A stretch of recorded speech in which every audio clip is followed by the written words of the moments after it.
So hello fellow Earthlings, this is Earthling 6455463728, and I wanted to talk a little bit about regret and making things right with respect to, let's say, a romantic relationship that ended poorly or never got started because of whatever unfortunate circumstances that happened to occur, and you wanting to go back and try to fix things by revealing to the person what it was that you were thinking at the time. In my experience, it never works out how you think that it's going to work out, in terms of either ending well where everybody says, well, that's just how it was, it's too bad, or the person understanding where you're coming from and being like, okay, well, let's try it now. That doesn't work. At least not how I've tried it anyway. Maybe it might work how you've tried it. You can still see if it works out. And even beyond that, just explaining where you were coming from, as opposed to just sweeping something under the rug, not necessarily with respect to a romantic thing. I'll give you a couple of kind of vague examples of what I'm talking about. So this was a work relationship kind of thing. Well, there's several work relationship kind of things that I can talk about, and I would have mentioned, well, that doesn't really qualify. It was a girl who was giving me kino, or she was touching me, not in a explicitly sexual way, but just in a way to show me that she was interested. And then when I went back afterwards to try to, because I moved my hand away because I didn't want anybody to come in and see us kind of like holding hands and get the wrong idea. When I went back to try to ask her out afterwards, she absolutely didn't want anything to do with me, and that's pretty common. So from that perspective, yeah, you think that, okay, well, I'm going to be nice to her now so she'll understand. Nope, she's not. Maybe a year later, a couple of months later, give her a while to calm down, maybe, because I haven't done that specifically. But I remember there was a girl who came to work in my department when I was working for the government, and it happened that we got kind of slightly intimate at work. Not really. All right, just to put it in a particular way, I had to show her something, and I had to use the mouse. Unfortunately, given the way that we were sitting down, it ended up rubbing her chest. So, and she wasn't put off by it. I feel kind of awkward saying it like that. But yeah. So maybe I'm giving too much details. Anyway, a couple of incidents like this happened where it was clear that, I was kind of interested in her, but at the same time she had a boyfriend, so I did not really want to go too far in that direction to feel like I was disrupting whatever it was that they had. Anyway, I guess it came to a point where it was like she expected me to make a move, and I didn't. And after that point, I think she got upset with me, naturally. And she left to go work at a different place, and I eventually left where I was working there with the government. And when we would communicate by email sometimes. Sometimes I would see her and she would ask for advice, and then, she sent me an email. And one day I decided, okay, let me just make everything as clear as possible so that, she would understand where I was coming from, and I didn't want to mess with her relationship, and now she was no longer with her boyfriend. So I don't know what I was thinking, but anyway, I explained everything to her, like, what I was thinking, what was going on in my head at all these different intervals. And she was actually very nice about it, which is strange for me to say given what I said previously. But she put it in an interesting way. She said, well, my first reaction when I read what you saw was, what the deep? This guy must be deep, deep, deep. And yeah, that was my first reaction. So my personal first reaction when I read what she said was that she was denying that any of these things actually had happened. And I got upset and I was going to write whatever I was going to write. And then I realized, whoa, she's distinguishing between what her first reaction was and what she actually might be thinking now. But at the same time, I was pretty embarrassed by the situation, and I didn't really want to react to that because I felt like there were a lot of different responses that she could have given, and that one was a kind of a strange response to give. I mean, especially given the fact that she didn't really make it clear as to what her second or her current reaction was. So I didn't know how much of her current reaction was still based on her first reaction. And I didn't know that I wanted to press my luck to find out what her second reaction was, even though it seemed to have mellowed from what her first reaction was.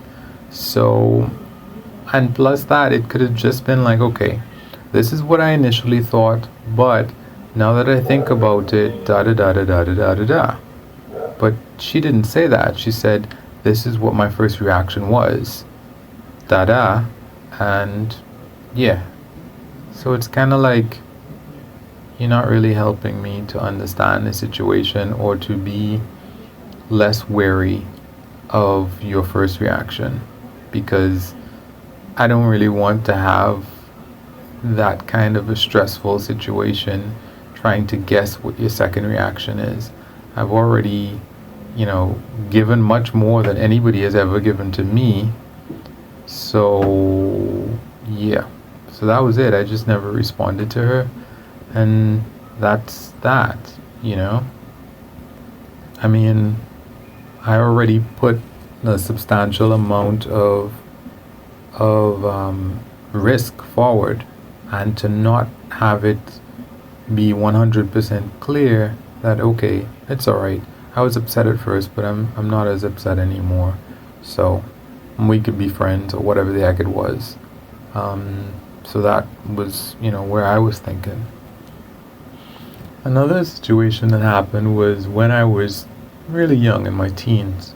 There was a friend of the family who, for whatever reason, suddenly started turning up at our house on the weekends when I was home alone usually. And it was a girl. I liked her. But unfortunately, a lot of the times when she turned up, I was often in the midst of some book, like some novel or something that I usually wanted to finish. I want to say it's nobody's fault. Maybe it's just my fault for not liking girls enough. I don't know. But when I'm in the middle of something like that, and when I was in the middle of something like that, when she turned up, it was really hard for me to put down my book and spend time with her. I would make sure that she had something to eat.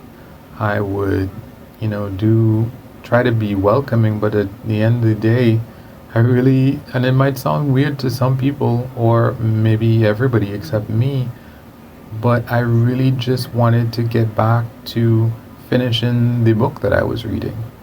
That was how I used to feel at that time, which was that, whatever story I was caught up in, anything, besides not even eating, I didn't want to stop to eat or use the bathroom or anything. I just wanted as much as possible to find out what was going to happen next. And like I said at the top, I really did like this girl a lot. And I guess she liked me, but I wasn't really sure.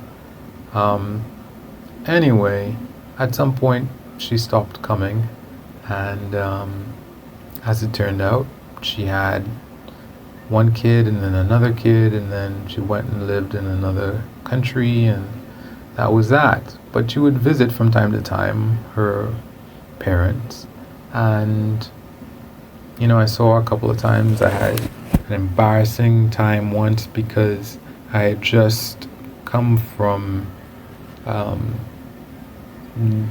a really sweaty environment, and I knew I wasn't really the best in terms of smells and stuff. But my mother wanted us to visit them, so we did, and instead of making it as short as possible, I outlasted my welcome. I don't know how to put it. I stayed too long. So anyway, it was an embarrassing situation, but subsequently, I was explaining about the situation, and I was explaining about her reaction the next day when I met her again, that she still thought that maybe I was just as sweaty and nasty or whatever. And I just explained everything that, that happened when she would come over to our house, and why I didn't spend time with her even though I did like her, and da da da da da. And she just never responded, which in itself is not really bad. But apparently after that, I made a comment on Facebook about something that she said, meaning like, I didn't really agree exactly with what she was saying. That's exactly what I said. I said, yeah, I'm not in 100% agreement, is something that I said, but that's just me. And she responded in she said basically, keep it to yourself, which I thought was kind of rude. And I just subsequently said, so are you that kind of person who only takes your point of view as the only view? And I could tell that it really was not about what it was that we were commenting on. There was a certain amount of anger on her part as well. And now that I think about it, it sounds like it's a little bit like the first person that I mentioned, wherein that her first reaction was a similar reaction to the first girl. But I don't know that she had a second reaction. She just seemed to just be upset, and that was that. But yeah, those are two examples of me trying to clear the air and set the record straight, as it were. And they didn't work out. And there are many other examples I could probably give of instances where you think that you're going to clear the air, set this record straight, set everything right, and it doesn't work out. People usually don't feel the way that you expect that they would feel about these new revelations that you're coming with. Most of the time it seems like they don't really appreciate it at all, and they would prefer that if you just, like I said, maybe kept it to yourself, just for anybody out there. Anyway, you guys can wish me lucks. You can like or unlike. You can share, comment, share, and or subscribe. Or you can do nothing. Peace.